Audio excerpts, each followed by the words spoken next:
To the people of Boston, he is Larry Legend. And as Larry Bird moves toward a third consecutive MVP award, there's no one in basketball who can dominate a game in so many ways. But it's not the individual honors that motivate Bird. It's the thought of yet another championship banner hanging high above the Boston Garden.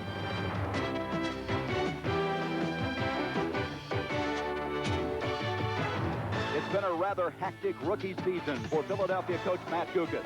The Sixers are starting to show their age and have suffered some key injuries, like the recent blow to Moses Malone, which have compounded their problems. But if there is a bright spot on this team, it's been the exuberant play of Charles Barkley, who has emerged as a major force in the NBA.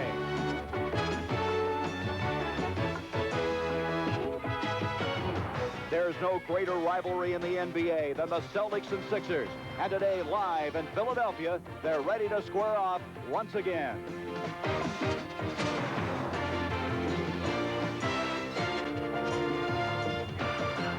Bonjour, nous tenons tout d'abord à nous excuser pour les incidents de cet après-midi. Il y a une panne d'environ 1 heure. Cette panne est due à un court-circuit, maintenant elle est terminée, tout est réparé. Alors encore une fois, pardon, et nous allons donc parler et surtout voir du basket pendant 1h30 avec George, bien sûr.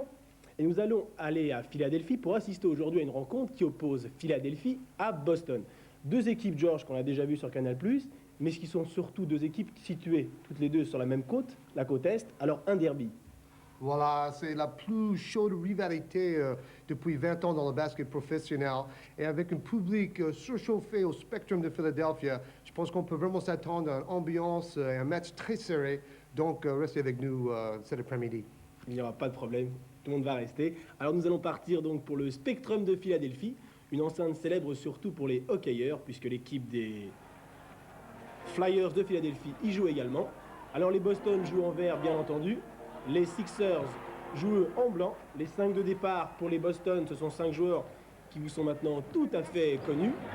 Ainge, Larry Bird, Parrish, le double 0, Johnson en meneur et au centre McHale. Et un premier panier de Robert Parrish, le chef qu'on connaît très bien maintenant à Canal+. Pour les Sixers, Chicks, le meneur, qui a la balle. Face à lui donc Danny Ainge. Julius Erving, l'illustre Dr. G. Barkley, le bébé TGV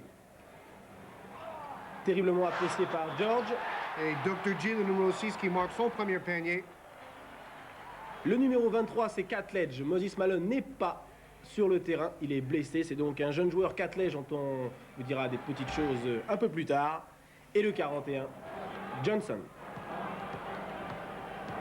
Oui, c'est vrai, Moses Malone est blessé à l'œil. Donc, il ne va pas pouvoir jouer aujourd'hui. En fait, il ne va pas pouvoir jouer jusqu'aux playoffs. Mais c'est sûr que Philadelphia sera bien content de récupérer ce super pivot pour les matchs décisifs du playoff qui vont commencer dans 2 semaines. Ah oui, jolie feinte et tire 2 fois de Larry Bird, mais tire trop court. Et attention, c'est Julius Erving qui répond en contre-attaque. Pour une feinte de passe et une tir raté de Cat Ledge. Un rookie, un débutant qui a tout approuvé aujourd'hui. Parce que bien sûr, avec Moses Malone sur le touche, ça donne l'occasion à un jeune joueur comme Cat Ledge, un débutant, de vraiment jouer beaucoup plus que d'habitude et de montrer ce qu'il peut faire. Dennis Johnson. Un garçon habitué à Boston puisque c'est sa 7e saison dans l'équipe des Celtics. Et déjà un deuxième rebond pour Barkley qui donne à Maurice Cheeks le driver, le meneur de jeu de Philadelphia. On lui laisse tout seul et il a dit « Je vais shooter ». On ne me laisse pas toute seule. C'est un l'éternel problème dans le basketball. Prouvez-moi que vous pouvez marquer de loin. Et encore une fois, c'est le cas pour Danny Ainge et lui aussi, il n'a pas hésité. Très très bien isolé, Daniel Ainge, qui est le mormon de cette équipe. C'est vrai, avec Greg Kite, 2 mormons dans la même équipe de Boston, qui ont joué à Brigham Young University, en Utah. Ah, bonne passe lobée là. Le tir raté de très peu. 3e rebond déjà pour Barkley qui a l'air en grande forme, et tant mieux. Mais il y a quand même beaucoup de tirs ratés. Je pense que c'est dû à la tension qui règne vraiment. Le stade est plein, bien sûr, et les deux équipes sont très motivées. Georges, les deux équipes se sont rencontrées combien de fois cette saison? Quand on joue dans la même division chez les professionnels, on joue 6 fois contre chaque adversaire direct dans sa division. Oh là là, vraiment festival de tir raté de loin. C'est un peu comme on veut éviter que la balle arrive à l'intérieur de la raquette, donc on laisse un peu shooter de loin, et pour l'instant, personne n'a marqué grande chose.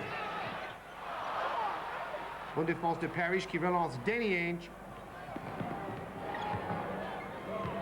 Ah oui, là, bien servi à l'intérieur, mais encore tir raté. 4e mouvement déjà pour Barkley. Le TGV est parti. Charles Barkley. Alors, c'est Catledge qui rate son deuxième tir, alors dis donc. Alors, en fait, on arrive vers la deuxième phase, c'est-à-dire les playoffs.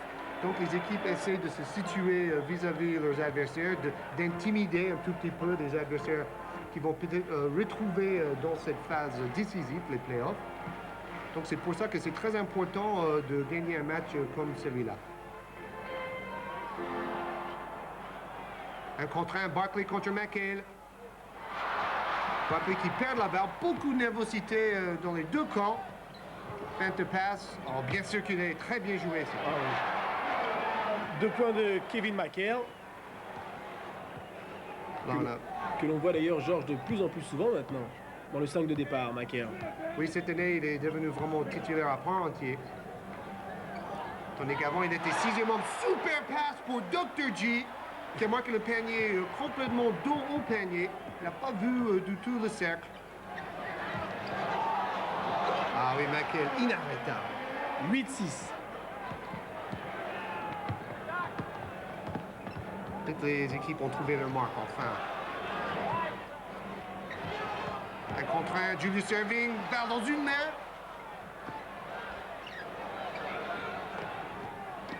Catledge encore. Ah oui, joli rebond et tir en 2 temps de Charles Barkley.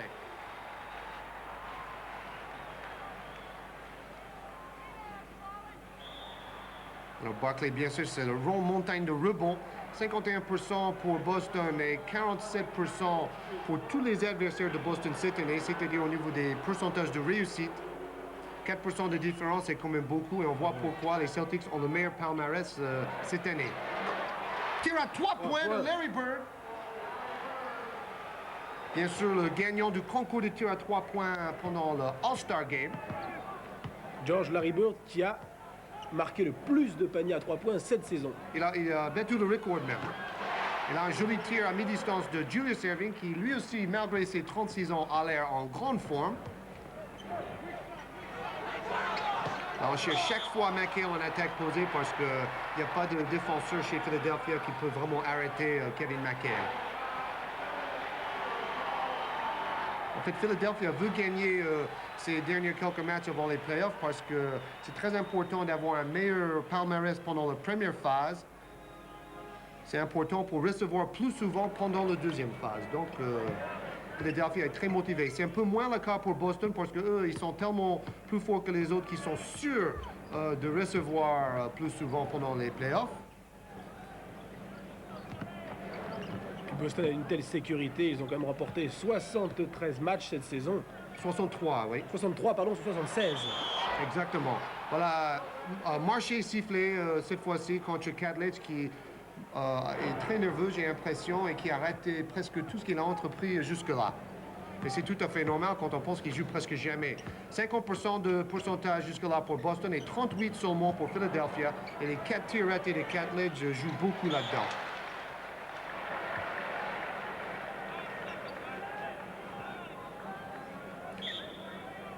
Voilà, au ralenti maintenant, Larry Bird qui fixe très bien la défense avant de passer la balle à l'intérieur. Et puis, balle perdue, balle à Philadelphia. 11-10.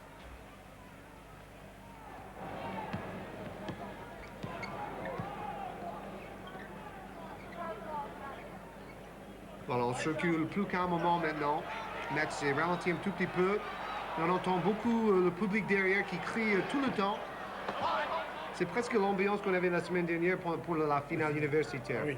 Philadelphie est connu pour cette ambiance très très chaude. Ben oui, super passe dans le dos, formidable. Et puis faute sur Julius Erving qui allait marquer le double pas ou qui peut-être aurait smashé. C'est dommage. La passe dans le dos était celle de Maurice Cheeks, l'un des meilleurs défenseurs de cette ligue professionnelle, puisqu'à 2 reprises, en 83 et 84, il a été élu parmi les 6 meilleurs défenseurs. Et cette année, c'est le 5e meilleur passeur aussi. Il a le meilleur statistique au niveau des passes décisifs, derrière des Isaiah Thomas et Magic Johnson et compagnie. Donc, c'est-à-dire, c'est un des, disons, 3 ou 4 meilleurs meneurs de jeu dans la ligue. Voilà le moyenne de points et moyenne de rebonds pour Julius Erving cette année.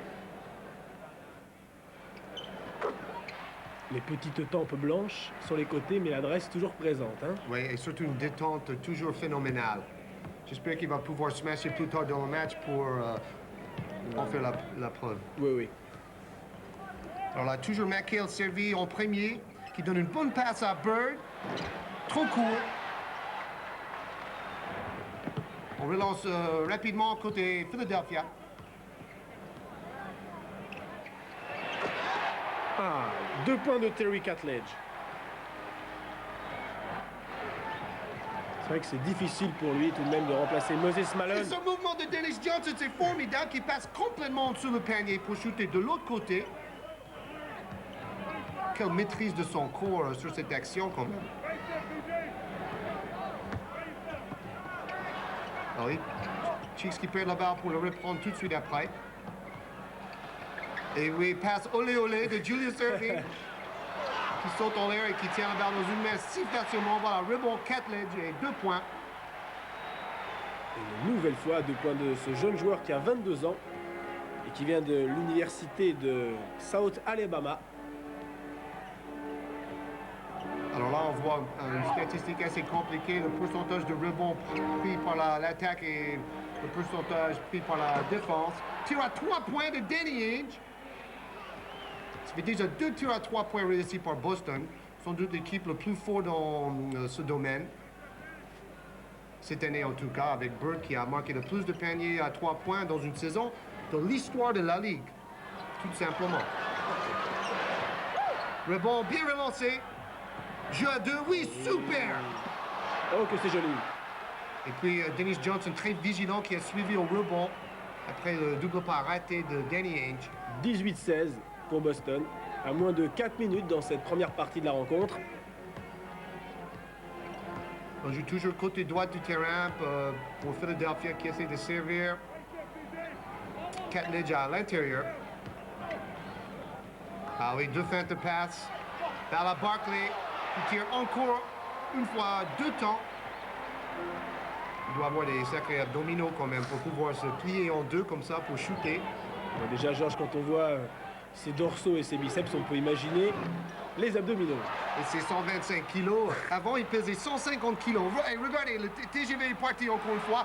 Attention, boum, le smash de Barkley. C'est super. Superbe action. Passe qui arrive exactement au bon moment. Et lui qui le smash dedans férocement. C'est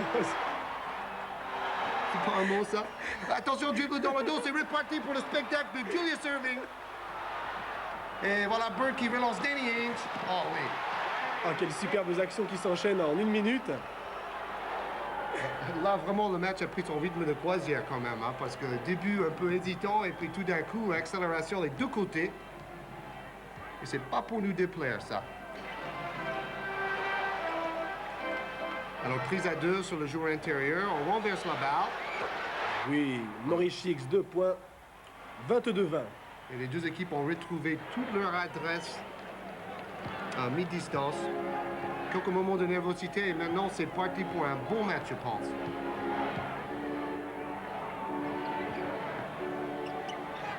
Alors là, on met 2 joueurs sur McHale quand il a la balle à l'intérieur.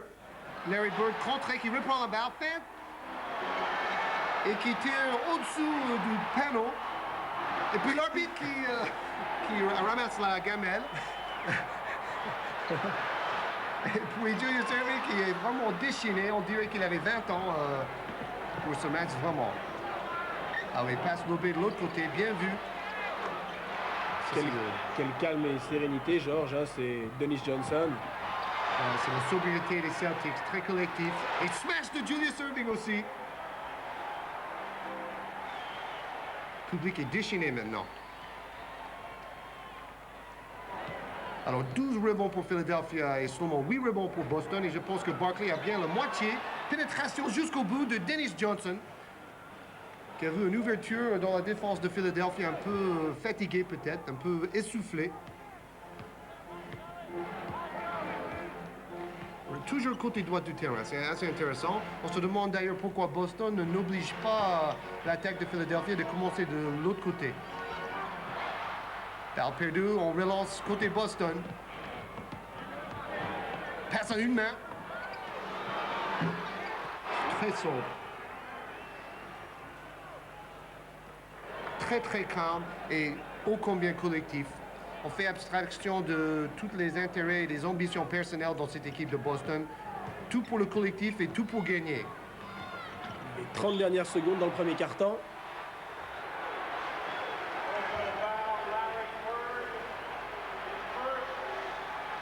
On voit Larry Bird qui traverse la raquette, qui est contré, qui reprend la balle. Bonne feinte, il cherchait la faute et puis là il va shooter la balle.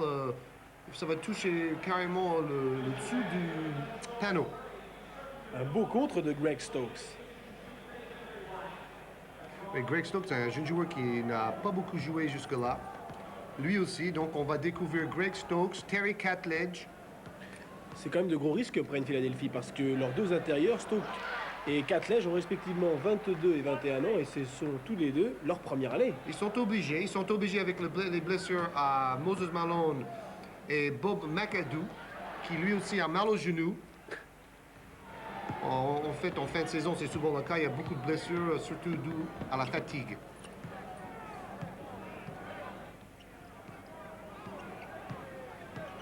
Vous voyez vous-même, 13 secondes. On va attendre peut-être jusqu'à 6 ou 7 secondes pour shooter. C'est le cas, raté. On a le temps d'aller au rebond. Et c'est Philadelphia. Une seconde, tir de loin. Trop long. Ouais, t'es tellement habitué à avoir des paniers comme ça dans la dernière seconde à 15 mètres qu'à chaque fois... Mais ça ne marche pas chaque fois quand même. Ce serait trop beau. Voilà, fin de cette première période donc. 26 partout.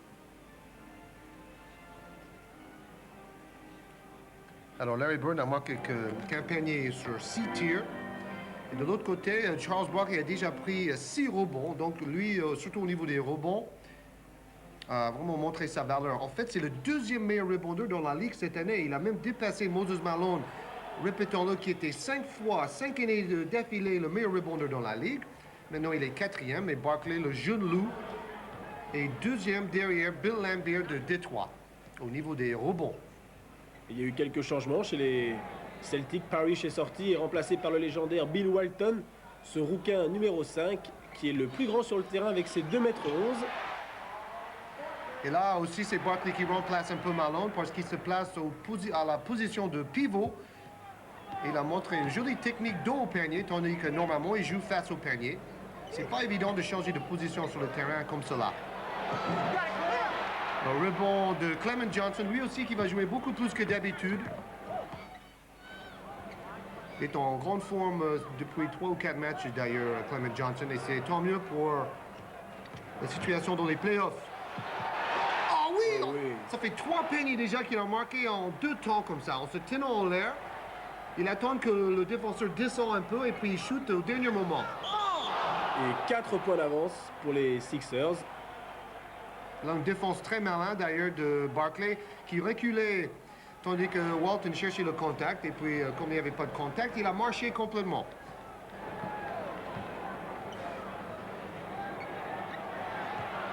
Alors là, c'est toujours Barkley 1 contre 1 avec McHale, raté, mais claquette de Clement Johnson.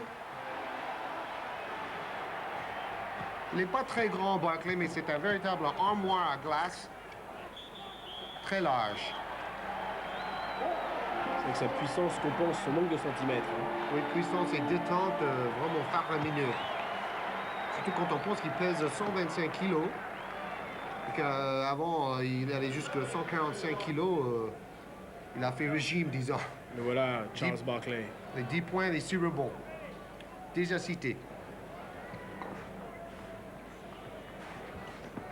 Après le temps mort, ils vont probablement mettre en place un schéma tactique spécifique pour servir Larry Bird, côté Boston. Et lui, il resserre Dennis Johnson, qui marque un joli tir à mi-distance. 4 points d'avance pour Philadelphie.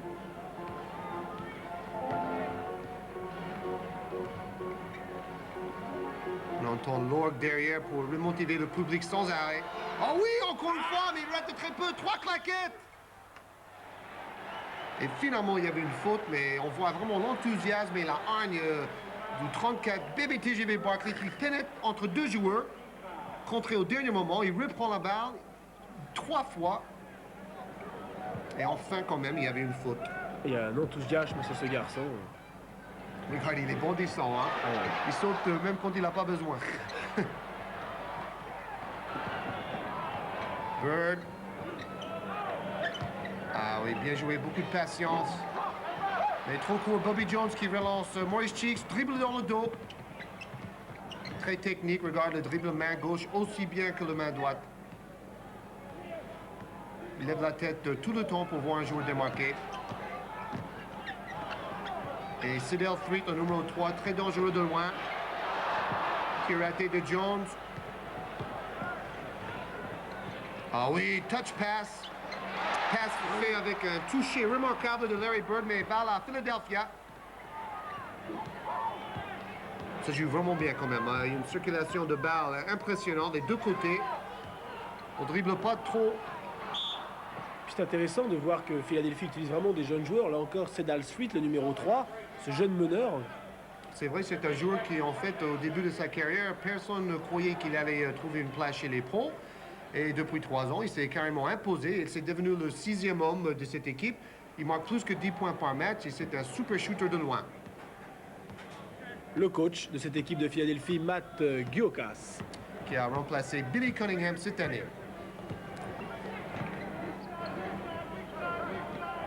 On joue sur Walton. Petit bras roulé raté. Et au coin rebond pour Barkley. Changement de rythme de Sidel Threet. Oh oui, bien renversé. Très bien joué ça. Tir à 3 points de Barkley. Mais sous-marin, trop court. Ou saucisson, comme vous voulez. Je connaissais pas le saucisson. On m'a dit que ça vient du jeu de pétanque. Quand on rate complètement son coup, on appelle ça un saucisson. Ah, très bien. Je ne le savais pas. 8e rebond de Barkley qui domine carrément et qui donne une bonne passe là pour 2 points. Alors, ça joue vite les deux côtés. Et puis Cheeks voulait la faute en plus parce qu'il était poussé un peu dans le dos. Toujours Philadelphie qui a 6 points d'avance. C'est intéressant, Georges, de voir d'un côté l'enthousiasme et la rapidité chez les jeunes joueurs de Philadelphie, puis un jeu plus posé avec des joueurs quand même beaucoup plus âgés chez les Celtics. Oui, peut-être beaucoup plus puissant et plus grand. Donc c'est vraiment 2 styles opposés. Et c'est tant mieux pour le spectacle. Le 12, c'est Scott Wedman, lui aussi n'est plus tout jeune, il a 34 ans. Et c'est lui qui shoot, qui rate très peu.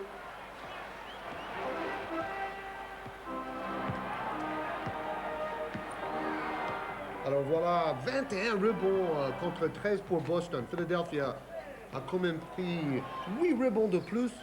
Et on sait que cette statistique est très importante dans le basket. Bobby Jones qui tire presque chaque fois avec sa main gauche en ce moment. Alors là, il cherche la faute à 3 points. Je pense qu'il va l'avoir.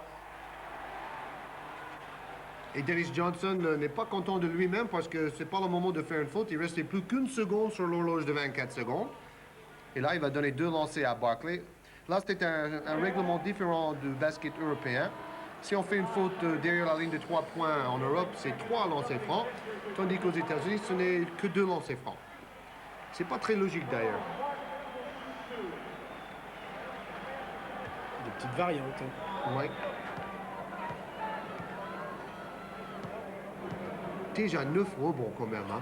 Le 9 rebonds, c'est un total très honnête pour un match, ou c'est même un bon total pour tout un match. Et là, en deuxième quart-temps, il a déjà 9 rebonds.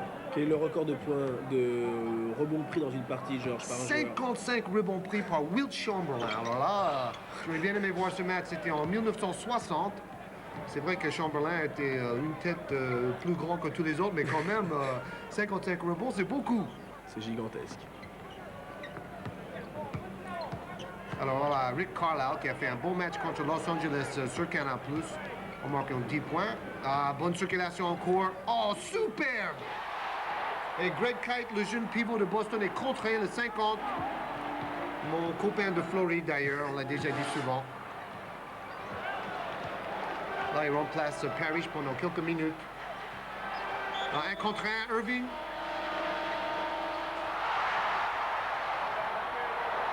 Qui a fait quelques pas chassés. Alors là, c'est l'action précédente. Bonne passe sur la ligne de fond. Et Kite allait smasher, mais c'est Barkley qui le contrait au dernier moment. On a pu apprécier, Georges, toute la détente de ce Charles Barkley. C'est contre les lois de physique quand même. Comment on peut monter 125 kilos en l'air comme ça? Il faut avoir une énergie énorme quand même. 35-28, 7 points d'avance donc. Et voilà, Bill Walton très concentré. Et on voit Cleveland, Washington. Alors en ce moment, toutes les équipes qui seront en playoff sont connues, sauf la dernière équipe dans la conférence de l'Est, c'est entre Cleveland et Chicago. Chicago renforcé récemment par Michael Jordan, le grand vedette.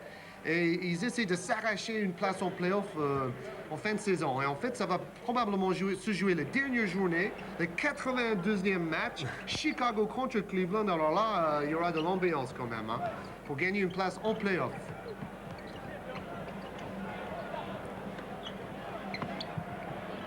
Voilà, Clement Johnson, très en réussite, on remarque quand même. Là, Philadelphie prend quand même le large avec 9 points d'avance.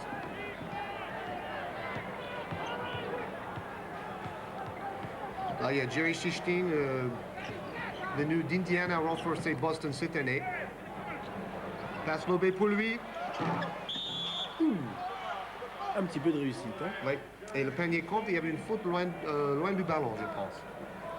Alors Barkley, avec ses 11 points et ses 9 rebonds, est allé se reposer un peu. C'est lui qui a vraiment drivé l'équipe jusque-là. Et Bob McAdoo, à côté de lui, habillé, pas pour faire du basket, en fait, Qui est parce venu, qu'il a mal au genou. Alors Bill Walton, on voit qu'il a 2 genouillères. Il a une façon assez intéressante à shooter les lancers francs. Pas très classique. Et il est très concentré. Et voilà, pressing tout terrain. Shishkin face à face avec le meneur de jeu de Philadelphia. Je pense que c'est Perry Moss qui joue en ce moment. Dribble entre les jambes. Il vient de Northeastern. Ce jeune meneur remplaçant de Philadelphia. Maurice Chicks. Là, je pense que c'est Perry Moss qui l'a remplacé pendant un moment.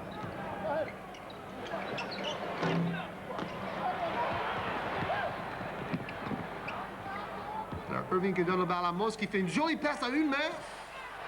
3 joueurs pour contrer Catledge à l'intérieur de la raquette.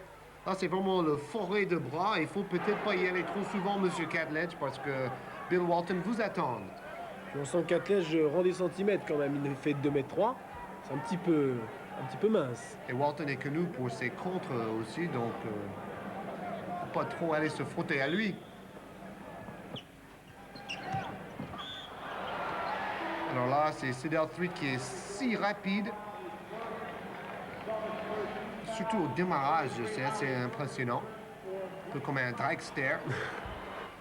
Et mon copain Greg Kite, qui n'a pas fait grand-chose, mais qui a quand même joué, donc c'est déjà ça. Je suis persuadé qu'il va revenir en jeu. Il a remué un peu le ménage en dessous du panier, disons. C'est son rôle de toute façon. Et Catledge encore, qui à mon avis force un peu trop son jeu. Il devrait peut-être essayer de servir les autres un peu plus. Carlisle et claquette de Larry Bird qui se cache et puis au bon moment, il surgit pour marquer les 2 points. Boston qui se rapproche, 4 points de retard. Et 4 minutes 50 dans ce deuxième quart-temps.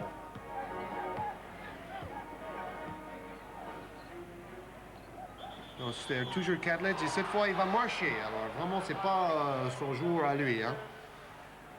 Mais peut-être il va se rattraper plus tard, donc il ne faut pas l'accabler de trop. Là, Walton, tour de contrôle qui donne des passes clairvoyantes. Là, tir à 3 points au cours de Larry Bird, qui n'est pas du tout adroit, sauf dans les tirs à 3 points. Alors, pour l'instant. C'est quand même étonnant quand on pense que la ligne est à plus de 7 mètres.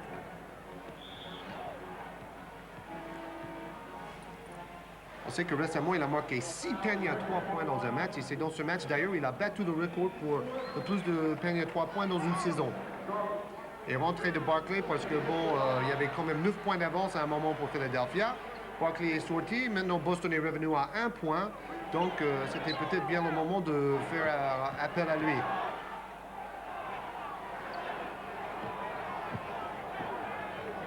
Défense plus agressive côté Boston. Mais Carlisle se fait dépasser trop facilement par Sedell 3, beaucoup trop rapide pour lui d'ailleurs. Regarde le mouvement sans ballon, tous les écrans et tous les mouvements. Alors là, balle à Perry Moss. Très joli. Il a des bonnes qualités physiques quand même, ce jeune Perry Moss. Ah, ils ont un jeu rapide, attrayant, hein, Philadelphie. Là, Carlisle feinte tir et puis tir. Bien placé, les pieds en beton, comme on dit quand on me regarde shooter. Rick Carlisle, le numéro 34. Un garçon qui a littéralement éclaté face aux Lakers il y a quelques semaines. C'est vrai, avec 10 points marqués, c'était son meilleur match cette année. Super mouvement à l'intérieur de la raquette, mais contré par Walton qui domine carrément la raquette en défense. Passe à... Oui, super, dommage. Et Bird qui se ramasse la gamelle aussi, comme l'arbitre tout à l'heure. Et là, le public est là pour le relever. Ça ramasse la gamelle. Regarde, Perry Moss contré. Peut-être il y avait une petite faute, mais on sait que dans le basket pro, on laisse jouer au maximum. Et voilà, Matt Gukas qui essaie de diriger un peu plus ses troupes. Donc, balle à Philadelphia. Voilà, prise à 2 sur Clement Johnson, mais rebond Walton.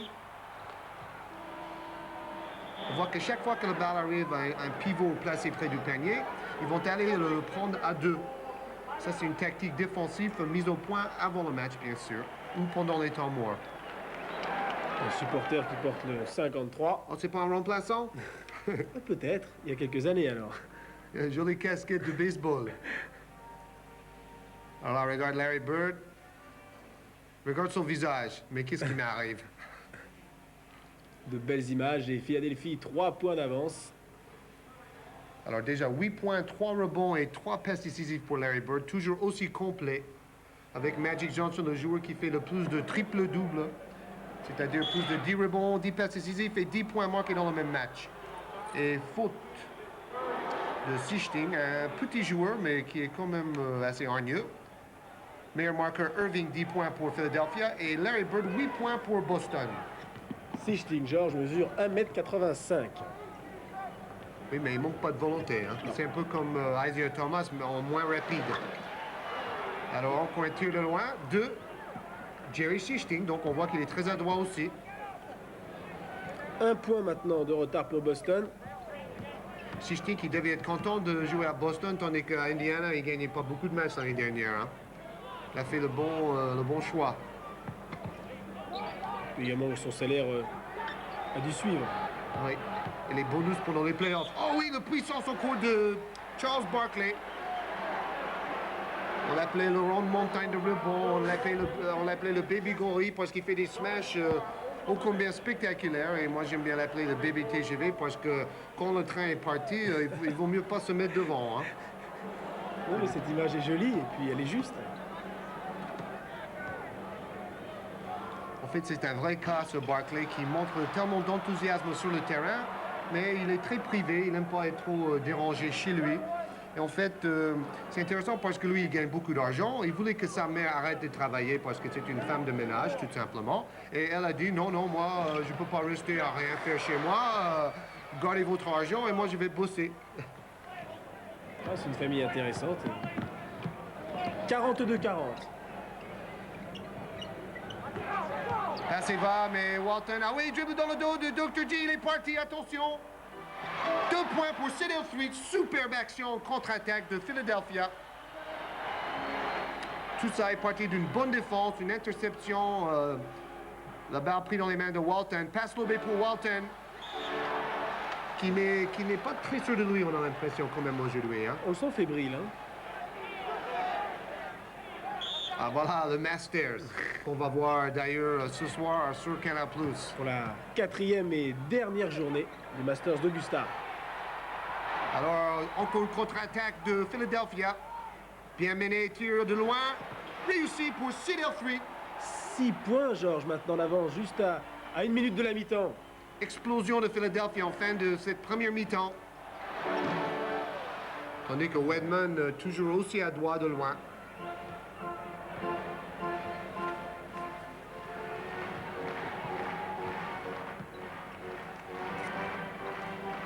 On a compris maintenant que l'intérêt de Philadelphia, c'est d'augmenter la cadence chaque fois que c'est possible, hausser le rythme et jouer vite.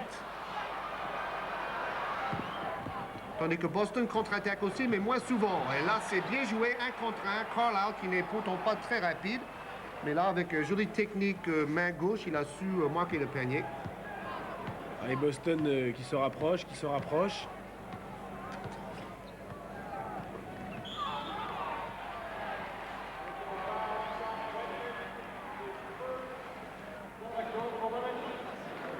Voilà, Matt Gukas, qui a l'air assez calme là, mais on sait que cette année, il a eu beaucoup de tribulations.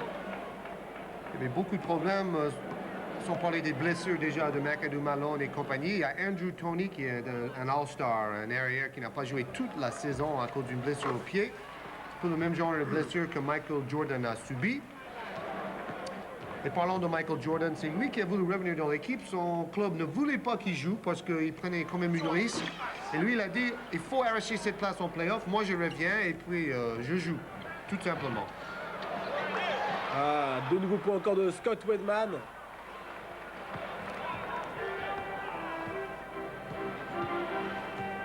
Ah, 47-46, 30 dernières secondes de cette première mi-temps.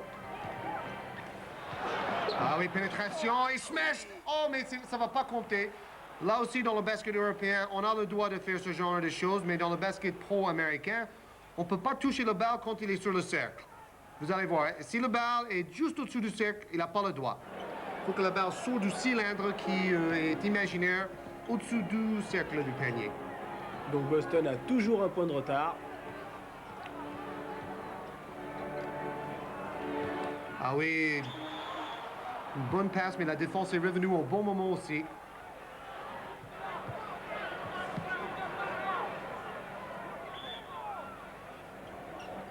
Regarde Larry Bird qui sert parfaitement. Walton qui sert aussi. Carlisle à l'intérieur de la raquette. Formidable, ce tour de passe-passe. Et les Celtics qui sont passés en tête à 2 secondes de la mi-temps. Ils ont toujours été menés dans cette deuxième partie du match. 48-47.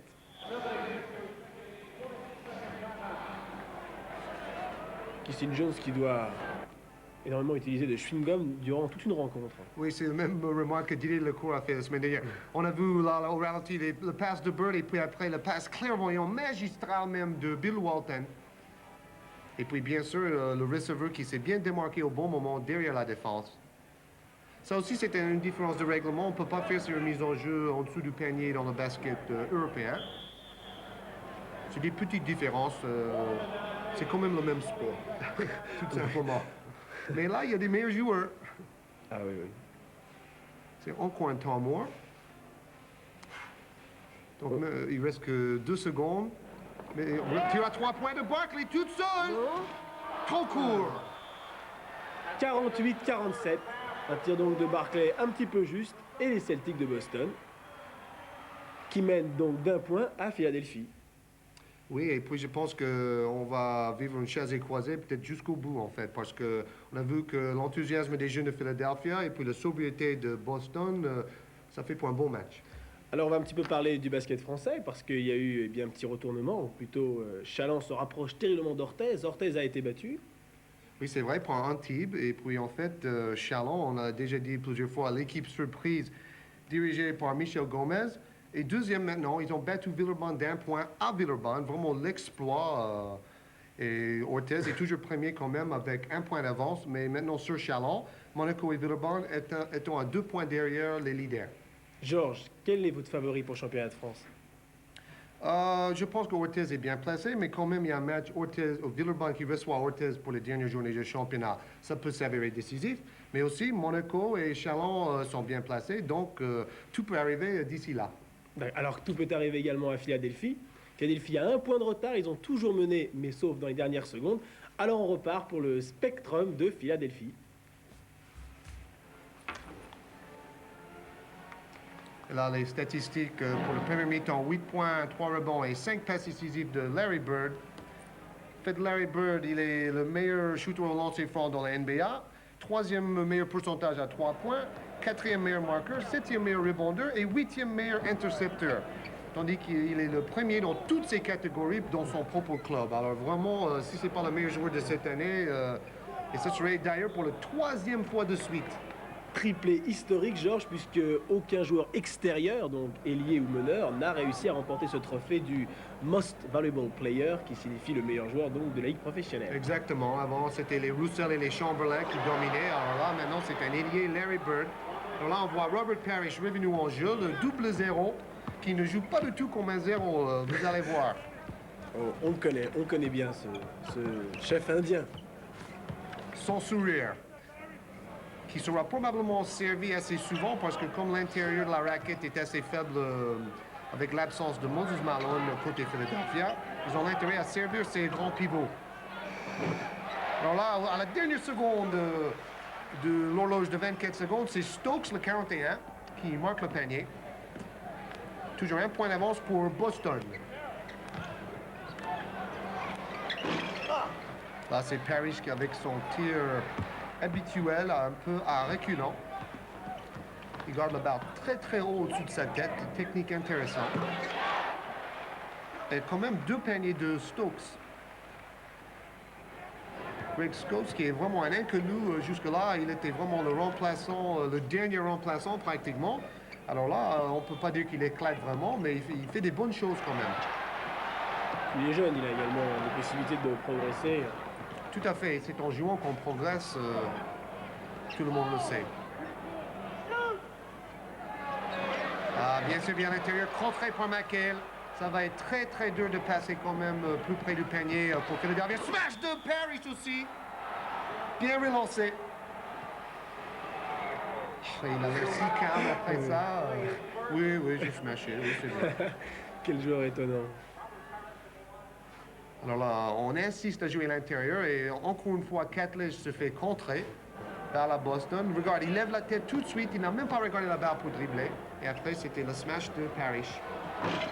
Avec une faute en plus. 53-51. On a déjà vu des scores tout de même plus importants pour une mi-temps. Oui, mais je pense que la défense est assez rigoureuse quand même aujourd'hui.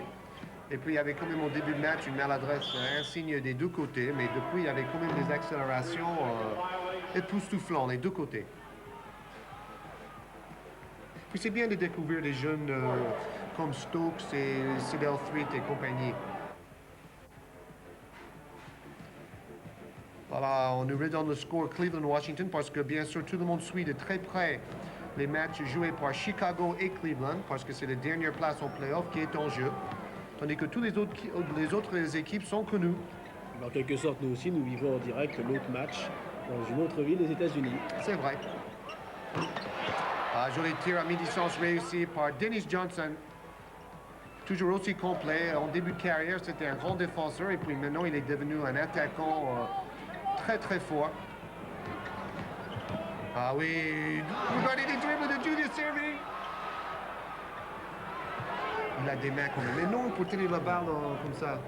Il aime bien, genre, s'infiltrer comme cela, toujours le ballon dans la main droite ou la main gauche, de manière très élégante. Et puis voilà, très élégant et gracieux et il saute après. Alors Bird, pas très heureux quand même dans ses tentatives de loin, sauf les 2 tirs à 3 points marqués en première mi-temps.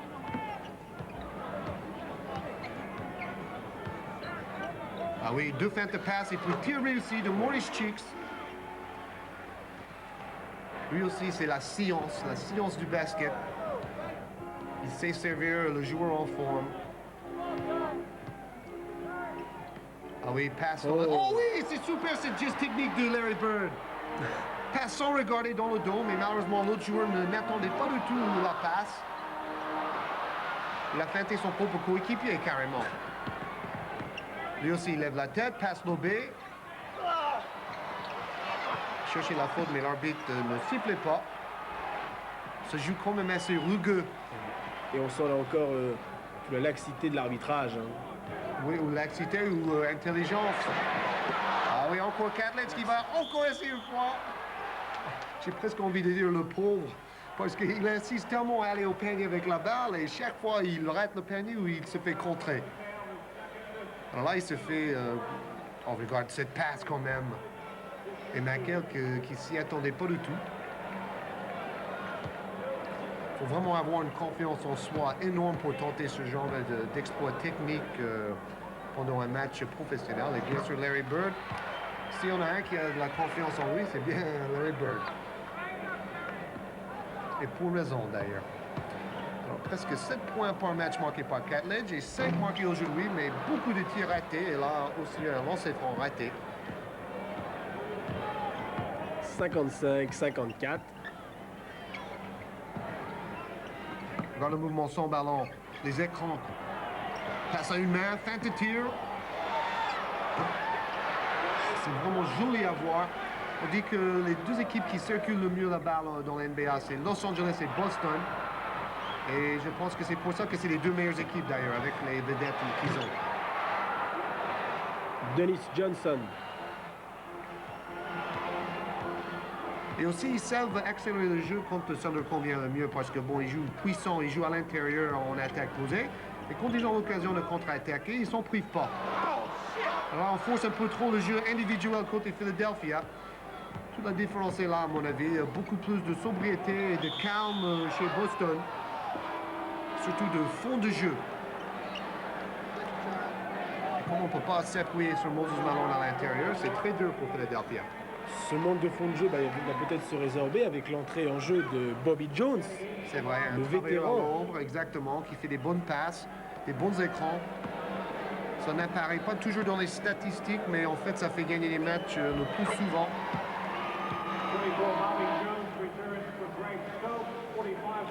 En fait, on n'a pas dit que Charles Barkley était élu le joueur de la semaine. Et tenez-vous compte qu'il avait une moyenne de 23 points par match et aussi une moyenne de 20,5 rebonds par match. Alors ça, vraiment, c'est quelque chose. Et on a vu aujourd'hui, là, il garde toujours cette grande forme. En tous les cas, l'écart se creuse. Hein. Philadelphie va avoir des petits problèmes. 61-54. Oui, mais ils ont raison maintenant de circuler un peu plus la balle. Regarde, 4-5 passes, 6 passes. Mais cette passe-là était un peu trop olé. En fait, c'était même pas ça. C'est une mésentente entre le receveur et le passeur. 11 rebonds, 12 points et 3 passes décisives pour Barkley. Je l'ai dit, joueur de la semaine. Joueur aussi qui était très déçu de ne pas faire partie de l'équipe olympique en 84. Il appréciait pas trop la rigueur de Bobby Knight, l'entraîneur un peu, disons, mégalomane d'Indiana. Et quelle rigueur, même quelle dureté parfois chez Bobby Knight. Vous avez des petits problèmes de son. Vous risquez d'en avoir encore à 1 ou 2 reprises, mais sachez que c'est sur la bande et ça dure que 4 à 5 secondes, alors excusez-nous là encore. Et là, on retrouve toute l'ambiance du public surchauffé du Spectrum. Prise à 2, bonne défense, un pressing pratiquement sur le mi-terrain là. Mais comme Philadelphia a bien renversé la balle de l'autre côté, le pressing ne pouvait pas s'adapter assez rapidement. Alors, Dennis Johnson a marqué 16 points et Maurice Cheeks 10 points dans cette comparaison entre les deux meneurs de jeu. Et là, Parrish fait une festival maintenant, ça fait 4 paniers marqués déjà par lui. C'est sûr qu'à la mi-temps, ils ont décidé de s'appuyer beaucoup plus sur Robert Parrish. Ils ont bien raison. Alors là, Barkley qui essaie de tout faire lui-même monte carrément sur le dos du défenseur. 9 points de retard pour Philadelphie. qui jouent chez eux d'ailleurs. Donc le public, espérons qu'ils ne vont pas commencer à huer quand même. Parce qu'ils sont connus pour être très très durs. Quand ils ne sont pas contents, ils le font savoir. Alors voilà, prise à 2 par Irving, mais balle est bien circulée encore une fois. C'est un peu plat quand même de Johnson. Et Barkley avec son 12e rebond. Regardez, dribble entre les jambes. Sans regarder d'ailleurs la balle. Barkley qui force un peu le passage. Et faute de McHale. C'est là qu'il est très dur, on dit en anglais, quand il a pris son élan. Voilà, les meilleurs palmarès pendant une saison. Les Lakers en 72 sont les meilleurs de toute l'histoire avec 69 victoires. Et on nous a dit ça pour voir que si Boston gagne aujourd'hui et les 4 matchs restants, ils peuvent égaliser ce record. Mais bien sûr, s'ils perdent un des 5 matchs, ils ne peuvent pas. Donc, pas de droit à l'erreur s'ils veulent bien entrer dans les livres de l'histoire du basket.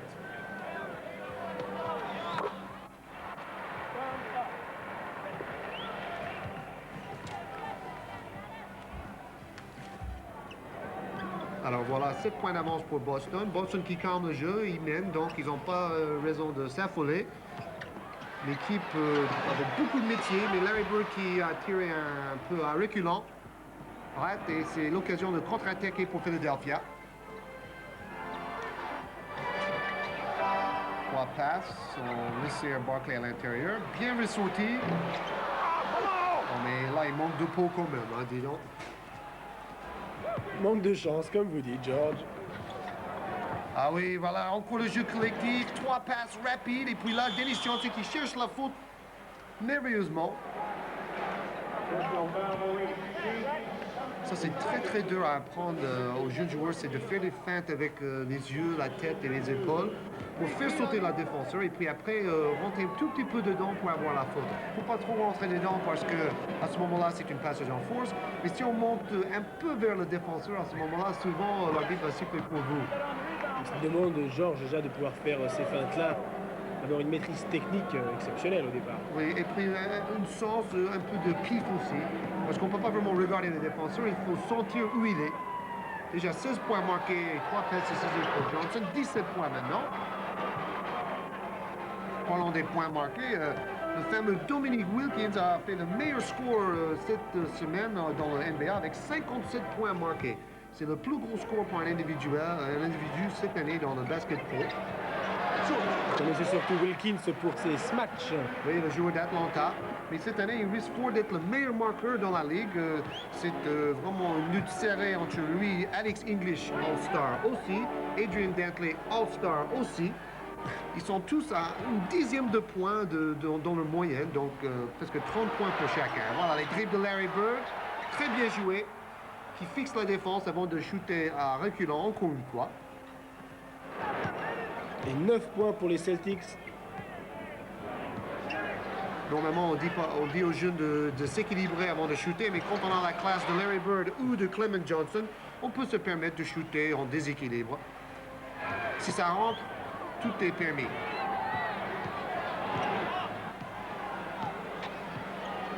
Et Boston, que maintenant qui mène, il calme le jeu à chaque fois, mais là, c'est une mésentente entre Bird et Johnson.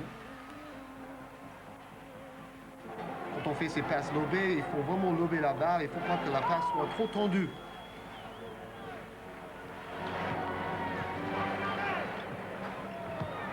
Et Bobby Jones a bien sûr qu'il est beaucoup mieux maintenant côté Philadelphia. Mais malheureusement, le tir de Clement Johnson était vraiment le deuxième saucisson du match. Là. Le sous-marin. Trop court. Le sous-marin, voilà. Ah oui, bien arraché cette balle. Ah oui, de Bobby Jones. Changement de rythme et changement de main en dribble de Maurice Cheeks, mais ça n'a pas marché. Balle à Sidney qui marque. On a vu, George, que Larry Bird a pris un coup. Ah oui, c'est vrai. On pourrait dire que le match s'endurcit un tout petit peu des deux côtés. On va d'ailleurs certainement le revoir. Regarde Bobby Jones, regarde l'équilibre sur un pied. Et Maurice Cheeks qui lève la tête, qui change de main en dribble. Et puis là, il n'a pas fait exprès, il cherchait la balle, et puis la balle, je crois, a cogné le visage de Larry Bird. C'est là, genre, d'ailleurs, qu'on se rend compte que les joueurs comme Magic Johnson, non, plutôt James Worthy ou Abdul-Jabbar portent justement des lunettes. Et Ralph Sampson. Alors voilà les statistiques que j'ai citées tout à l'heure au début de cette deuxième mi-temps pour dire que Larry Bird est de loin le joueur le plus complet. Il domine dans toutes les catégories statistiques. Ce n'est pas seulement un marqueur de points, c'est un bon défenseur, un bon passeur et tout, et tout, et tout. Il n'a pas de surnom, Larry Bird? Non, parce que déjà, Bird, ça veut dire l'oiseau, alors Oui. c'est comme si c'était un surnom, quoi. Oui. Il est bien né, quoi. Il est né d'ailleurs à French Lick, Indiana, ça veut dire la lèche française Indiana. C'est vraiment un drôle de nom pour une ville, mais c'est là qu'il est né. 69-64. Il reste 2 minutes dans ce troisième quart-temps. Ah oui, tu regardes ces passes, quand même 3-4 passes chaque fois, très rapides. Et la défense a beaucoup de mal à s'adapter quand on fait tourner la balle aussi rapidement. Ça aussi, c'est difficile à convaincre les joueurs de faire tourner la balle parce que, bon, on aime bien shooter, on aime bien marquer les points. 4e faute de Barkley, ça fait peut-être mal parce que c'est vraiment le joueur clé aujourd'hui pour Philadelphia. Il a le droit encore à 2 erreurs. Et Parrish qui protège bien la balle. Et là, il a poussé un tout petit peu trop pour avoir la position préférentielle. Mais il faut pousser beaucoup pour avoir presque 13 rebonds de moyenne par match comme fait Charles Barkley. On a déjà dit 2e meilleur rebondeur dans la ligue. Il a un bon pourcentage de réussite aussi. C'est le 5e meilleur pourcentage à 57,6 pourcentage de réussite par match. Parrish, lui, est sorti, remplacé par Bill Walton, le rouquin. Il y a d'ailleurs beaucoup de rouquins dans cette équipe. Là, il y a beaucoup de blancs. C'est l'équipe avec le plus de blancs. Et ils ont un style de jeu, ce qu'on dirait entre guillemets plus blanc, parce que c'est moins spectaculaire, moins de détente, mais beaucoup de passes. La ville de Boston étant l'une des plus anciennes des États-Unis, donc il y a tout ce passé historique derrière eux, ce qui explique peut-être. Oui, et puis passé historique et fond de jeu historique aussi. Ça fait des années qu'ils font un basket comme ça. Tandis qu'il y a d'autres équipes qui ont des, on a déjà dit des Noirs avec une super détente, qui jouent beaucoup plus sur les qualités individuelles. C'est un autre style et puis ça s'apprécie aussi. Je pense notamment à Houston avec les deux tours jumelles, Samson et Olajuwon. Bonjour les smash avec ces deux-là. Passe lobé avec McHale qui force un peu trop sur 2 joueurs. Le match s'anime un peu, le public se réveille parce que là, il y a pas mal de friction et pas mal de coups de coude. On entend les cris de public derrière. Si on peut nous mettre un maximum de son d'ambiance, je pense que c'est tant mieux pour le spectacle. Regardez Sichtin qui relance Danny Ainge, qui tire un peu n'importe comment. Et le résultat, son tir est raté. Alors, il reste 45 secondes dans cette 3e quart-temps. C'est L3 bien placé, mais qui rate le tir le plus facile. Ça fait mal quand même. Bien sûr il est tout seul, il rate le tir.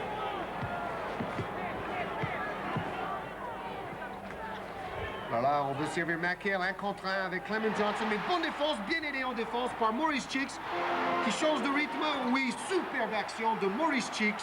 Qu'est-ce qu'il aura fait comme accélération? Attention, et puis c'est Daniels qui se trouve à terre. Il n'est pas content, attention, des frictions, c'est la suite. Coup vraiment direct. Et attention, c'est un peu la bagarre générale là, entre Danny Ainge et voilà, et tout le monde s'en mêle. Alors là, je pense que carrément, il y avait vraiment un direct de droite de Cedar Street au visage de Danny Ainge. Et ça, on le permet quand même pas. Et Danny Ainge qui est un peu KO debout en plus. Il se demande où il est, quoi. Des incidents qu'on n'est pas du tout habitué à voir. C'est vrai que le basket américain est un sport viril, les contacts sont autorisés. Mais de là à ce qu'il y ait une bagarre comme il y a eu là, un petit accrochage, qui d'ailleurs ne se résout pas tout de suite, George. Oui, parce que bon, tout le monde vient sur le terrain pour se faire justice lui-même. Alors regardez vous-même, jugez vous-même. Alors là, il est poussé un tout petit peu, mais bon, je pense qu'il s'énerve presque pour rien. Et on n'a pas très bien vu sur oui, parce que ralenti. bon, je pense pas qu'ils ont fait exprès. Alors, il va faire justice. Il pousse Cedar Street, mais Cedar Street, lui, il se laisse pas faire et en fait, il donne une directe de droite Au menton. digne des KO de Cannes en plus, Jean-Philippe, parce que là, je pense que là, il a trop fait quand même. Hein. Quelques poussettes d'accord, mais après, bon, donner un coup de poing au visage, ça se fait pas. Ça, c'est de la nervosité. C'est Cedar Street, il a 24 ans. Oui, mais il faut dire que bon, c'est un peu la faute de Danny Ainge aussi, qui est allé le chercher. Donc, il a dit, vous m'avez trouvé. Et puis, bon coup de poing au visage. Et Danny Ainge qui essaie de retrouver ses esprits parce qu'on a vu sur le ralenti, il était quand même bien touché. Oui, hein. oui. Alors l'arbitre qui est en train de discuter avec les deux coachs. À droite, celui de Philadelphie. À gauche, Et celui de Boston. Là, on voit Matt Gukas aussi qui s'énerve. Alors, en fait, Cedar Street est complètement disqualifié du match. Tout simplement disqualifié pour ce coup de poing au visage de Danny Ainge. Je crois, Georges, que depuis que le basket est présenté sur Canal+, on n'avait jamais assisté à une... On a vu quelques frictionnements là, mais ça, c'est peut-être le meilleur coup de poing qu'on a vu quand même. Mais hein. d'expulsion, jamais. Regarde, alors là. Bouh! Watch out! Wouh! Watch out. Descendez, messieurs, dames, parce que là... regarde, il est KO debout, il sait pas où il est. Regarde. Il va tomber. Regarde ça! Excusez-moi, bon, il a pas mal, je peux me permettre peut-être de rire un tout petit peu. Parce que là, il était complètement KO debout. Alors maintenant, regarde, maintenant, il va commencer à causer avec les autres. Il est connu pour pas être un garçon facile d'ailleurs, Danny Ainge. Même à l'entraînement, des fois, il s'énerve un peu trop après ses propres coéquipiers. Alors regarde, maintenant, tout le monde discute. Heureusement que le public s'en mêle pas. Alors ça, déjà, on peut citer quand même la grande correction du public. Pas toujours le cas d'ailleurs sur les terrains de football, notamment cette semaine. On l'a vu à Oui. Téléfoot aujourd'hui. C'est très spectacle. Là, le public va huer.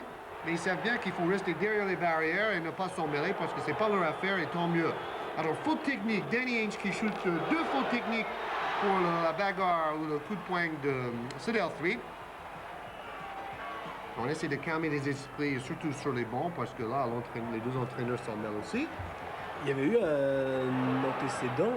C'était entre Bird et Irving. Oui, l'année dernière, Larry Bird et Julius Erving se sont fichus plein la tête, quoi. Comme on dit. Et puis, mais après, ils ont fait des publicités ensemble. Preuve qu'ils ne sont pas rancuniers. Alors, pour gagner de l'argent, tout est permis aussi. Alors là, c'est Matt Gukas qui s'est énervé un tout petit peu. Parce que lui, il ne comprend pas pourquoi on a viré Cedar Street. Après, on donne des fautes techniques. Après, on recommence entre Clement Johnson et Danny Ainge. Danny Ainge qui sait vraiment pas se tenir. Regarde, il est... Alors, il dit, oui, bon, je veux bien shooter encore des fautes techniques. Bon, on vient me chercher, je réponds. Et Clement Johnson n'est pas content du tout.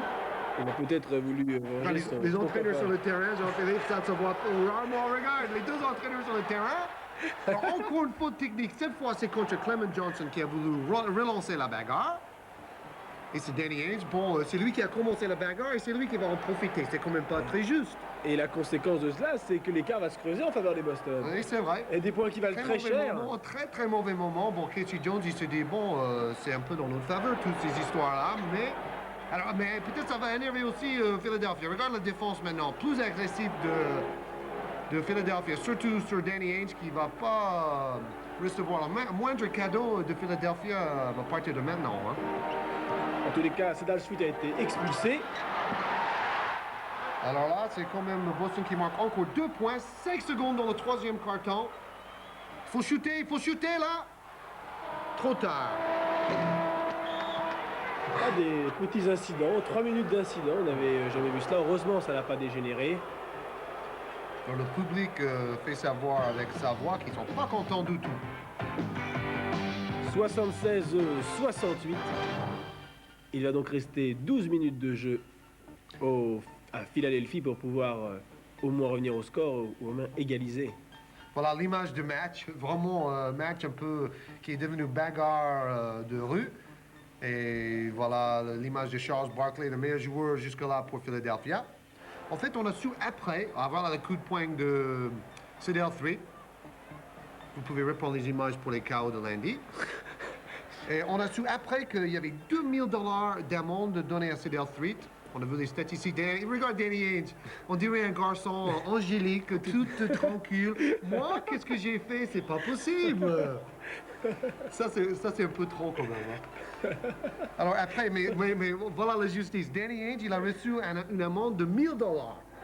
Donc la moitié de ses retraites, mais il a quand même payé de sa poche pour ces tracasseries-là. En tous les cas, ça te fait une pécadille dans les trésors de ces joueurs. Et en plus, il y avait...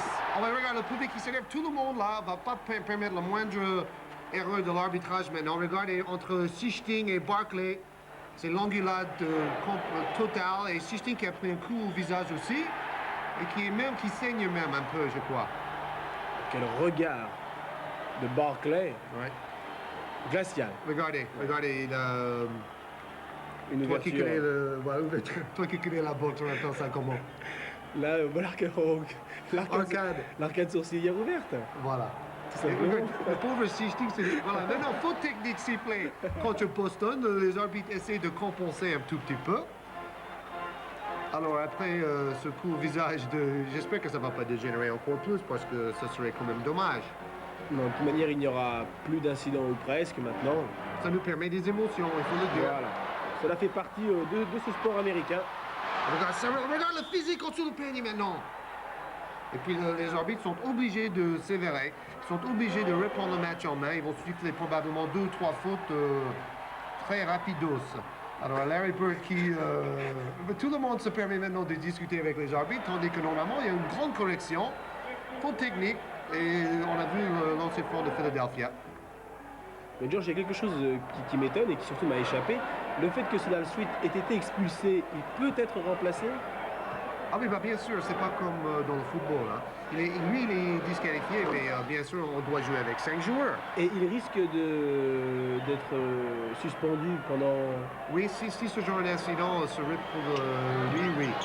Mais bon, normalement, il donne une amende et puis après, il y a un sursis quand même. D'accord. 76-70 dans la 4e période. Revenons donc maintenant à ce match passionnant. 6 points d'avance pour Boston.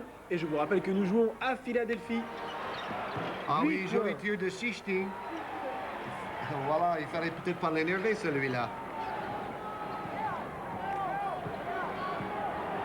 On sent quand même vraiment une tension qui monte à tout instant. Là. La défense est plus agressive.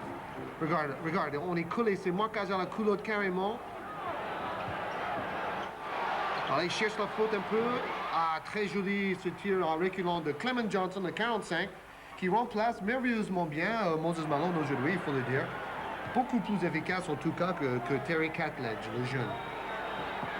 Regarde, pressing tout terrain carrément. Marquage très serré. Ah, bien remisé derrière, mais tir raté. Alors là, les deux équipes ne vont pas se laisser faire du tout. Et Charles Barkley, qui n'a pas marqué un panier dans le 3e carton, va revenir pour faire un peu le ménage. Et Clement Johnson, très applaudi. Bravo Clement Johnson qui a fait un très beau match. Peut-être qu'il va revenir d'ailleurs dans les moments décisifs. Rebond Larry Bird. Et on sent quand même nettement plus d'agressivité défensive côté Philadelphia. Regardez, serré à 2 cm de Larry Bird. Mais ça ne marche pas. Avec une classe pareille, Larry Bird marque quand même. Bien sûr, on a essayé tous les genres de défense contre cette vedette Larry Bird et rien ne marche alors. Barkley 1 contre 1, pas très adroit à mi-distance. Rebond de Maurice Cheeks, le joueur le plus petit sur le terrain, qui prend le rebond aux moustaches des grands là. À la moustache des grands. Ça, c'est quand même un signe d'une hargne incroyable pour un petit joueur d'aller au rebond comme ça. Regarde derrière le banc de Philadelphia, le public est debout. Le public crie sans arrêt. Perry Moss, le numéro 9. Voilà l'ouverture de Sichting. Oh, légère tout de même. Légère, oui. Et 19 points et 6 passes décisives pour Maurice Cheeks. Lui, toujours calme, toujours presque scientifique. Il analyse les situations comme un ordinateur, tout simplement. chose étonnante, ils arrivent à jouer et à fournir de gros efforts avec toujours du chewing-gum. Vous mâchez, Georges, quand vous jouez au basket également? Quand je regarde les matchs du banc, non, je bois un peu de flotte et c'est tout. Et j'essaie d'encourager les copains. Comme on voit d'ailleurs chez toutes ces équipes professionnelles, quand on est sur le banc, on est là pour encourager. On n'est pas là pour faire la tête parce qu'on ne joue pas. Et ça, c'est le professionnalisme aussi. Alors là, la défense, voilà, il est obligé de tirer de si loin parce qu'en fait, l'horloge de 24 secondes s'est écoulée.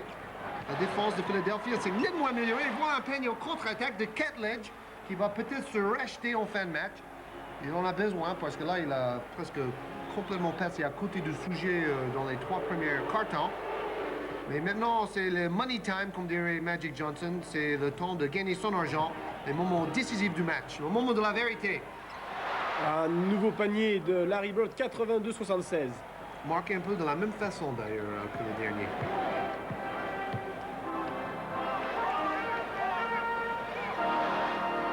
Une bande de rôle qui se relance aussi. Voilà, rebond Parrish. Là, peut-être le tir n'était pas assez longtemps préparé. Vous voyez en bas de l'écran le temps qui reste dans ce 4e carton. Ah oui, là, la défense agressive fait quand même des fautes. Et voilà, Danny Ainge qui va revenir et je pense qu'il y aura beaucoup de duets. Et au même moment, il y a une petite interruption de son alors qui a été légère. Alors voilà, Irving qui a marqué 11 points dans le premier mi-temps, n'a pas marqué dans le deuxième. Et Barkley n'a marqué que 2 points dans le deuxième mi-temps. Donc ces deux joueurs très en vue en début de match se sont effrités un tout petit peu après. Et voilà, Larry Bird qui marque 3 paniers sur 3 avec des démarquages. D'abord, il joue 1 contre 1, après il se démarque sans ballon. Il peut tout faire. 8 points d'avance pour Boston et Philadelphia doit réagir. On sait que c'est beaucoup plus important pour Philadelphia de gagner aujourd'hui. Pour avoir le meilleur palmarès possible, pour bien se situer pour les playoffs. Alors, rebond à Larry Bird, un tir trop forcé de Barkley qui s'obstine vraiment à aller au panier, tandis que des fois on le laisse un peu seul à mi-distance. Il devrait peut-être shooter un peu plus à l'extérieur.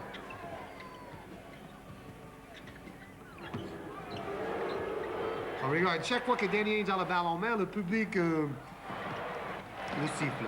Alors, bonne passe cette fois. Ketledge, 2 paniers, bienvenue bien sûr, parce que là, ils avaient du mal à marquer depuis un moment.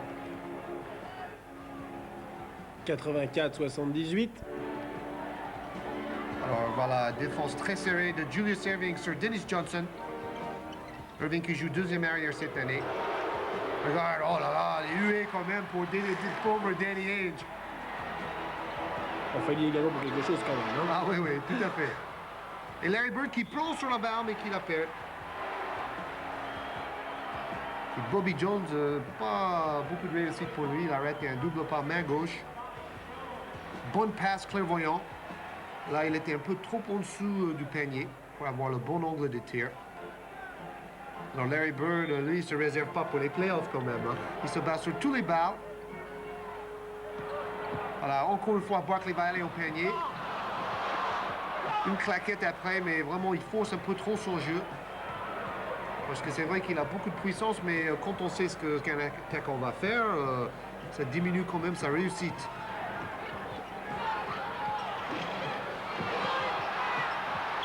Alors là, Barkley s'énerve carrément. Fait une faute un peu bébête. Une faute de jeunesse, hein. On n'en est qu'à sa seconde année professionnelle. C'est vrai. Il a même dit dans les journaux, on ne peut pas s'attendre que je sois monsieur responsabilité quand j'ai fait que 2 ans chez les pros. C'est pour ça que je montre un peu mon enthousiasme ou mon dépit ouvertement. Bien battu au rebond. C'est McHale qui se retrouve sur les fesses cette fois-ci. Et voilà, Cleveland qui n'est pas bien parti. Ils ont perdu contre Washington, donc c'est une bonne nouvelle pour Chicago. Et honnêtement, pour moi, j'aimerais bien voir Chicago en playoff parce qu'on pourrait peut-être revoir Michael Jordan cette année. qui est un des joueurs les plus spectaculaires de la Ligue professionnelle. Et on espère aussi dans les playoffs qu'on va voir dans 2 semaines, ça va commencer dans 2 semaines sur Canal+, avec invité surprise Yannick Noah d'ailleurs, s'il n'est pas en finale à Monte-Carlo. Alors pour ces premiers matchs de playoffs, on espère voir Atlanta ou Chicago avec Michael Jordan, pourquoi pas, s'ils y arrivent. Pour découvrir un peu une équipe qu'on n'a pas entendue, parce que là, on apprécie énormément ces grandes équipes comme Boston, Philadelphia et Los Angeles et Houston que nous allons voir la semaine prochaine. Mais il faut découvrir les autres aussi. Toute la richesse du basket américain. Ah oui, passe clairvoyant et très rapide pour Larry Bird qui marque encore une fois 4 paniers marqués d'affilée pour Larry Bird qui a senti que c'était le moment peut-être décisif du match. Et Tom Moore, maintenant Philadelphia est obligé de peut-être changer de tactique pour revenir. 10 points d'avance pour Boston. Boston n'a jamais eu 10 points d'avance dans le match. Alors là, on voit sur les 6 dernières années, les équipes qui sont arrivées en finale, on voit que les Lakers étaient souvent, Philadelphia et Boston aussi. Donc en fait, depuis 6 ans, c'est Boston et Philadelphia et Los Angeles, les 3 meilleures équipes sans doute. Alors là, les rebonds par mi-temps, on voit qu'en deuxième mi-temps, Boston a repris son élan au niveau des rebonds. Ils ont 19 rebonds contre 16. Tandis que Philadelphia a dominé pendant un bon moment cette statistique. Alors, Catledge, cette fois-ci, toujours pas de réussite pour ses tirs à l'intérieur de la raquette. Quel bagarre au rebond entre 6 ou 7 joueurs qui s'arrachent la balle. Et surtout comment on sort Catledge. On dirait vraiment un mêlée de rugby, là. À 3 mètres en l'air. Alors là, carrément, tout le monde est dans la raquette pour prendre ce ballon. Très, très chaud.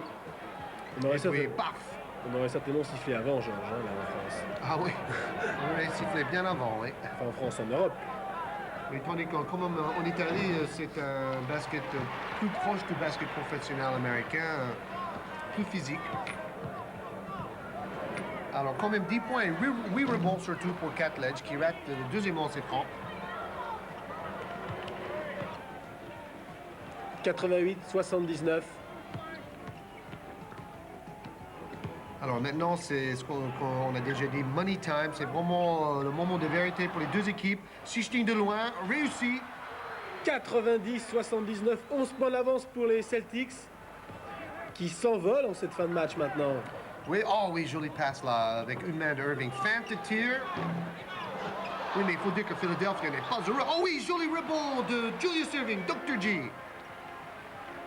Et là, après, il s'est déséquilibré. Il a shooté avec la barre dans une main, un peu dos au panier.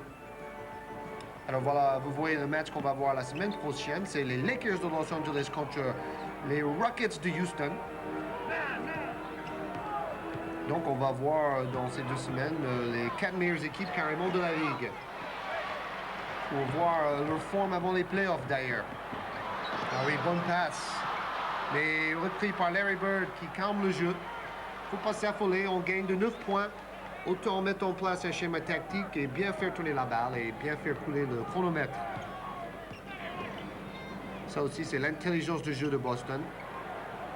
Tandis que là, peut-être c'était pas si intelligent que ça. Un tir un peu olé olé de Larry Bird. Tir à 3 points, attention, de Dr. G réussi. Ah, ça change tout, ces tirs à 3 points quand même. Dr. G qui n'est pas très friand dans cet exercice, mais là, il était tout seul. Il s'est dit pourquoi pas.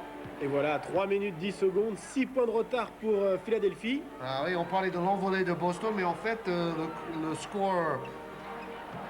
Ils sont recollés au score. Non, le panier n'est pas accepté. Oui, c'est vrai. Là, même le règlement de la continuation ne s'applique pas parce que c'était bien avant. Alors, 14 points, 13 rebonds et 4 passes décisives. C'est une bonne après-midi de travail pour Charles Barkley. Interception de Dr. G. Qui part en contre-attaque et qui marque le panier. Ça fait 3 paniers de suite avec un panier bonus pour Dr. G, qui n'a pas l'air fatigué malgré ses 36 ans. Et Tom Moore par Boston qui a un peu peur maintenant. Le public maintenant qui s'est réveillé, qui peut-être à un moment a cru à la défaite de son équipe, maintenant qui se met à espérer, regardez. Ah oui. 4 points de retard, 2 minutes 54 secondes. Ah oui, ce chant de public, la claque. Alors voilà, regarde ce mouvement, la grâce de Dr. G, Julius Erving. Le jour qui prend sa retraite, je pense que je vais vraiment verser quelques larmes. Hein, parce que pour moi, c'est un joueur si spectaculaire et c'est un homme connu pour être vraiment très honnête et qui est vraiment très charmant. Alors voilà, les temps morts qui restaient, toujours des petits problèmes de sang. Vous ne l'avez jamais rencontré, George, Dr. G? Ah non, quand même pas, mais... Vous auriez pu dans vos voyages. Ah oui, ça aurait été super sympa d'ailleurs. Mais dans toutes les interviews que j'ai vues de lui à la télévision, il est toujours très sobre et il n'oublie pas de citer les autres joueurs de son équipe qui font tout le boulot à l'ombre, disons. Tout à son honneur. Hein. Tout à fait. Voilà, prise à 2 sur McHale. Alors on essaie de donner à Parrish écran et balle perdue. Bonne défense, Philadelphia. La défense qui fait la différence en fin de match pour Philadelphia, plus agressif. Dr. G qui tire et qui rate. Il avait marqué quand même 3 de suite auparavant. Alors là, contre-attaque, ça fait très mal quand même. Ça redonne 6 points d'avance pour Boston. 92-86. Mais avec les tirs à 3 points, ça ne fait que 2 paniers aussi. Donc, rien n'est joué.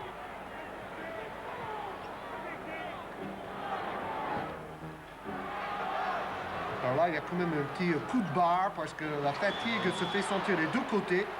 Dans un match aussi hargneux et aussi physique, avec quelques bagarres en supplément, c'est normal qu'on soit fatigué. Regarde Julius Erving plié en deux à cause de la fatigue. Six points de retard à moins de 2 minutes maintenant de la fin de ce match. Le Dr. Gio en ses francs. Ah oui, il se calme en respirant profondément. Et ça marche. Quelle expérience tout de même, c'est 36 ans et c'est plus de 15 ans de jeu à ce niveau-là, lui servent énormément. Il a marqué les 8 derniers points de son équipe, il a pratiquement tenu le bateau à flot toute seule. Et 2 lancers francs sur 2 et ô combien important ces lancers francs pour revenir à 4 points. Oh, quelle fin de match. 92, 88. Alors, on écarte tout le monde pour mettre en place Larry Bird qui va jouer à 2 avec Kevin McHale. Très tactique que l'équipe de Boston. McHale qui redonne à Bird, tir à 3 points de Larry Bird qui est trop long. Rebond 2, 3 fois. Bagarre rebond encore une fois.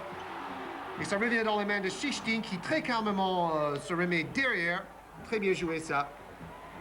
C'est quand même Boston qui mène. Ils ont tout intérêt à faire couler le temps. Ils vont certainement chercher à aller jusqu'à la limite des 24 secondes. 2 points, George. Et temps mort. Dennis Johnson aussi qui a fait un grand match aujourd'hui. 94-88, à nouveau 6 points d'écart. Ça sera très très dur pour les Sixers. 1 minute 17 pour pouvoir marquer 6 points. C'est quand même maintenant de voir la calme d'une équipe comme Boston qui, on sait que c'est un moment décisif. Ils ne s'affolent pas. Ils mettent le ball derrière au minute de jeu et après ils mettent en place un schéma tactique qui est décidé en avance. C'est vraiment, c'est très bien joué ça.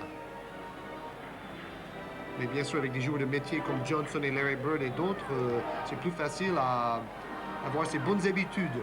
Il n'arrête pas de nous étonner tout de même. Hein. Oui. Alors là, bonne passe de Barkley qui donne à Catledge qui cherche la faute. Formidable. Formidable ce mouvement. 4 points maintenant de retard pour Philadelphie et peut-être moins. Et Catledge qui a l'occasion maintenant de se racheter carrément de son début de match en demi-teinte. Tandis que là, très bien joué. Il est gaucher, mais là, il monte avec sa main droite. Il cherche la faute. 2 joueurs sur Barkley. Barkley très lucide qui donne le ballon au joueur qui est tout seul. Lancer franc réussi. 3 points. 91, Oh là là, 14, quel match, 91. comme tu disais là, Jean-Philippe. Et c'est presque chaque fois qu'on a 2 grandes équipes comme ça qui se jouent, ça joue à 1 ou 2 points. Hein. C'est pas du wrestling. Hein. Une perte de ballon, Georges. Perdu, oui. Ah oui, mais c'était 3 balles perdues sur la même action. Larry Bird qui tentait quelque chose de très difficile. Il a récupéré la balle dans une main. Il essayait de le relancer tout de suite à McHale qui n'était pas vraiment assez bien placé. On a senti un peu de nervosité. Dennis Johnson a un peu glissé. Oui, c'est vrai, c'est vrai. Juste après que j'ai dit qu'il était tellement sobre. Alors regardez, là, il va essayer de partir en dribble, il perd la balle. 3 joueurs qui plongent à terre, 4 joueurs. Larry Bird qui arrache la balle, qui essaie de donner à McHale, mais Clement Johnson a très bien anticipé. Ouf! Réussi, mais de peu. 94-92. Cette perte de ballon peut coûter très très cher aux Celtics. C'est vrai, c'est vrai. Alors là, Kadlec qui a bien fait son boulot, remplacé pour un joueur de métier maintenant. Très bien coaché aussi. Ah, raté de très peu, mais raté quand même. 2 points d'avance pour Boston. Vous le voyez vous-même, 38 secondes. Et regarde Bird qui sourit quand même. Alors c'est... Ça, c'est la décontraction. Peut-être un peu trop d'ailleurs. La confiance en soi. Un peu inquiet quand même, Casey Jones. Hein? On sait que Boston n'a vraiment pas grand-chose à gagner. Ils ont fait si fort jusque-là qu'ils dominent carrément les palmarès. Ils sont sûrs de recevoir plus souvent dans la phase playoff. Ce n'est pas encore le cas pour Philadelphia, qui doit gagner s'ils veulent être bien situés pour les playoffs. Donc, on voit pourquoi Matt Guokas est très, très concentré dans le dialogue qu'il a avec ses joueurs en ce moment. C'est très important, l'utilisation de ces temps morts à des moments comme cela. Et comment? Tout le boulot de l'entraîneur est là, d'ailleurs. Et on sait que le public est toujours prêt à critiquer des décisions un peu douteuses prises par ses entraîneurs, donc c'est très dur. Boston a eu 11 points d'avance dans ce début de carton, ce dernier carton. Ils n'ont plus que 2 points d'avance. Et balle toujours à Dennis Johnson. Balle à Larry Bird. Tout seul, tir, raté. Tout le monde au rebond. Et en fait, il y avait trop de monde. Philadelphia, il y avait 3 joueurs sur la balle et ils perdent la balle, le balle qu'il ne fallait pas perdre. C'est quand même trop. Oh, quel spectacle à chaque fois, il y a eu une telle émotion tout de même. 20 secondes. Et c'est pas fini. 2 points, voilà, en bas de l'écran, le temps qui reste. On fait tourner la balle côté Boston. Défense serrée de Philadelphia, très très serrée même. Ils sont obligés de faire la faute. En fait, à mon avis, ils ont attendu un peu trop longtemps d'ailleurs pour faire la faute. Parce qu'ils savaient bien que Boston n'était pas du tout obligé de shooter. Alors là, peut-être justement, il y avait un problème tactique, même une erreur de l'entraîneur. Donc, comme j'ai dit, le public critique facilement et les commentateurs de télé aussi. Et la Mais conséquence, c'est le cas, je pense. et la conséquence, Georges, c'est Larry Bird qui va bénéficier le 2 lancers francs. Et quelle pression! On sait que c'est le meilleur shooter au lancer franc au niveau pourcentage cette saison. Et il rate, c'est incroyable. Et il rate de très peu, mais c'est raté quand même. Il en a un deuxième et toujours 2 points d'avance pour les Celtics. Alors là, il signale, prenez le rebond et demandez un temps mort. Raté aussi, rebond à Philadelphia, temps mort. Alors là, c'est quand même incroyable parce que c'est le meilleur, honnêtement, c'est le meilleur shooter au lancer franc cette saison. Alors tout le monde se dit, bon, il va mettre les 2, le match est terminé et tout. Mais patatras, il rate les 2 lancers francs. 5 secondes pour permettre à Philadelphie de marquer 2 points ou 3 points. Donc de gagner ou de perdre ce match, c'est terrible. Alors là, on voit les statistiques de Bird qui a fait encore une fois le triple-double. Plus de 10 passifs, 10 rebonds et 18 points. Là, le match de la semaine prochaine, Lakers contre Houston. Alors en fait, c'est une question tactique que vous pouvez jouer l'entraîneur vous-même. Qu'est-ce qu'il faut faire? Il reste 5 secondes. Est-ce qu'il faut tenter les tirs à 3 points? Est-ce qu'il faut tenter les tirs à 2 points et chercher la faute à l'intérieur de la raquette? À vous de juger, à vous de décider. Vous pouvez jouer le armchair quarterback. On va ressortir un vilain mot que j'ai utilisé aussi souvent pendant le football américain. Alors là, on va jouer le armchair quarterback au niveau du basket. On va être l'entraîneur, armchair entraîneur là. Ah, c'est intéressant. Alors maintenant, ils ont la balle. Entre deux. Non, la balle à Philadelphia. Ah, pardon. C'est remise en jeu de Dr. G qui donne à Barkley qui joue 1 contre 1, qui force le passage entre deux. On l'a déjà dit, il force un tout petit peu trop son jeu en fin de match. Il aurait peut-être dû s'arrêter et shooter à mi-distance. Alors entre deux, McHale et Barkley. McHale a quand même 10 cm de plus que Charles Barkley, donc il devrait quand même prendre la balle facilement. Et 3 secondes. Oh là là, il faut dire que bon, la tension est à son paroxysme là. Hein. Regardez, Ranalty, y avait-il faute? Non, Kevin McHale a très bien pris la balle. Il a pris la balle avec ses 2 mains, donc entre deux. On a demandé un temps mort de 20 secondes côté Philadelphia. Alors normalement, bon, on voit les meilleurs marqueurs, 22 points pour Johnson, 21 pour Cheeks. Alors en fait, Boston devrait gagner l'entre-deux et puis gagner le match, tout simplement. Ils ont 2 points d'avance, répétons-le. Mais bien sûr, Philadelphia va essayer d'arracher cette balle avec toute la hargne possible parce que c'est tout simplement le match qui se joue sur ce coup de dé. 3 secondes. Barkley qui gagne le balle, Julius Erving tire à 3 points. Ouais, c'est super. Alors, il gagne le match à la dernière seconde. Matt Guokas ne revient pas. C'est impossible. C'est impossible qu'on gagne comme ça, mais je suis content de gagner, disait-il. Et regarde le public déchaîné pendant les 3 dernières minutes de match. Charles Barkley déchaîné aussi, qui fait une danse un peu à l'indienne, là. Et voilà, j'espère qu'on va nous remontrer quand même ça au round. Et regarde le public déchaîné complètement. Philadelphia, inespéré de gagner ce match. Ils avaient besoin de le gagner et ils le gagnent avec un tir vraiment heureux de Julius Erving à 3 points. George est aussi déchaîné. Alors regardez maintenant, 3 secondes. Barkley qui gagne l'entre-deux. Julius Erving qui prend la balle 1 mètre derrière la ligne à 3 points, qui shoot à la dernière seconde du match et c'est réussi. Tout le monde est content. Et voilà Matt Guokas, regarde le visage de l'entraîneur. Oh là là, qu'est-ce qui m'arrive du